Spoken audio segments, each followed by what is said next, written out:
नमस्कार शेतकरी मित्रांनो, स्वागत आहे तुमचं आपल्या कृषी बाजार भाव या यूट्यूब चॅनलवर. बघा शेतकरी मित्रांनो, आज रोजीचे महाराष्ट्रातील विविध जिल्ह्यातील कांदा बाजारभाव लाईव्ह या व्हिडिओच्या माध्यमातून आपण बघणार आहोत. तत्पूर्वी आपण चॅनलवर नवीन असाल व दररोजचे बाजारभाव अपडेट आपल्याला हवे असतील तर या चॅनलला सबस्क्राईब करा आणि या व्हिडिओला नक्की लाईक करा. चला तर व्हिडिओला सुरुवात करूया.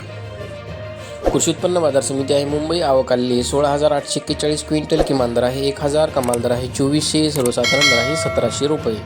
यापुढील कृषी उत्पन्न बाजार समिती आहे सोलापूर. आवक आलेली 33,816 क्विंटल. किमान दर आहे 100, कमाल दर आहे 3300, सर्वसाधारण दर आहे 1,250 रुपये. यापुढील कृषी उत्पन्न बाजार समिती आहे लासलगाव विंचूर. आवक आलेली 8,983 क्विंटल. किमान दर आहे 600, कमाल दर आहे 2155, सर्वसाधारण दर आहे 1,770 रुपये. यापुढील कृषी उत्पन्न बाजार समिती आहे चांदवड. आवक आलेली 10,000 क्विंटल. किमान दर आहे 400, कमाल दर आहे 2600, सर्वसाधारण दर आहे 1,580 रुपये.